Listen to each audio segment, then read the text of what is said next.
Yo guys, what is up? Max on a Borderlands 4 video, and today we've got some news on not only the upcoming balance patch that's going to be happening tomorrow, but also patches that are going to be coming in the future. We're going to be going over all of the most recent Borderlands news that you need to know. Hope you enjoyed the breakdown. Let's get right into it. A lot of this information is coming from Grant Cow, who is the Associate Creative Director at Gearbox Software, and he's put out a bunch of tweets today regarding some of the upcoming changes. Our first bit of info comes from this tweet. Grant says, Borderlands 4 community, how do we feel about the rep kit functionality?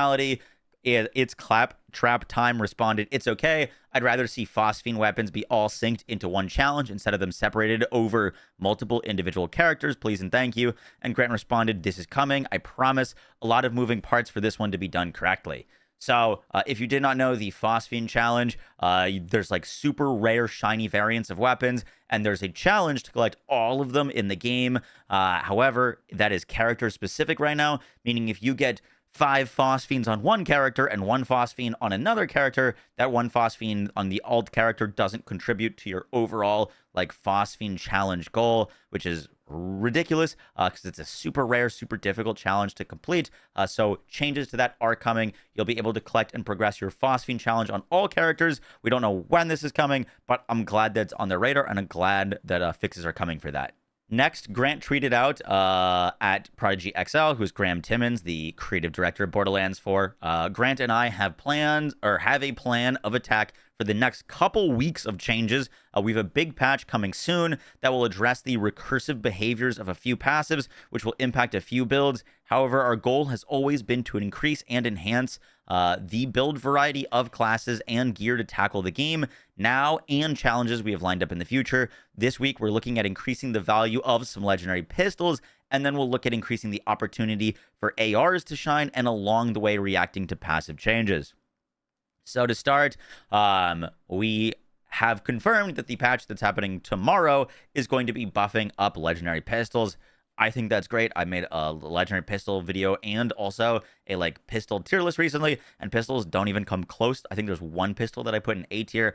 They are just very lacking in damage behind a lot of the other categories, which is super weird for a Borderlands game because usually pistols are some of the strongest. So it sounds like we're going to be getting a bunch of pistol buffs tomorrow. We're looking forward to that. They're also going to be buffing ARs in the future.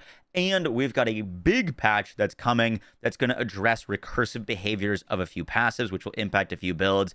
I'm imagining this recursive behaviors is like infinitely stacking Groundbreaker on like Amon or Rafa or Vex, any sort of like bonus damage, basically infinitely stacks Groundbreaker right now. I'd imagine this is going to affect Vex's bleed build with the crit knife, where it just like infinitely stacks on itself. Anything that is like infinitely stacking in on itself to deal massive amounts of damage, probably going to get affected by this, but it sounds like they don't want to crush melee with a change like this, so I'm imagining this will get accompanied by a bunch of melee buffs. At least that's my hope. Grant also mentioned in a reply to me that besides the pistol tuning that's going to be happening, they're also going to be increasing the damage of the Hellwalker.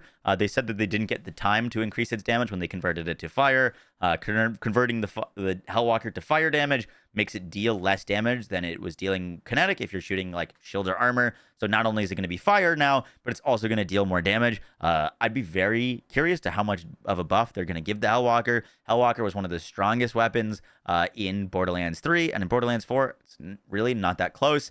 So very curious what they're going to do with that. For a bunch of quality of life, UI, account-wide SDU, and map stuff, Grant responded to Stanzilla, who said any ETA for quality of life UI fixes, account-wide SDU and map. Grant says soon. TM can't reveal specifics yet, but we have a bunch of quality of life stuff coming real soon. Sounds like this stuff is on their radar.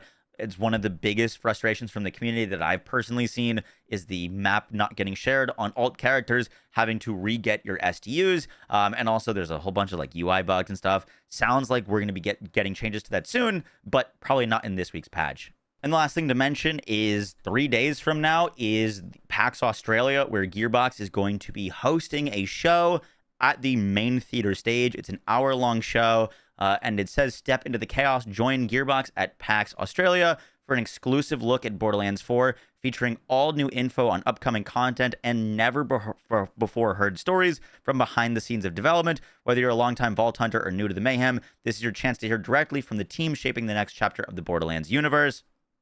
I'm imagining we have on the roadmap like a Horrors of Kairos Halloween event.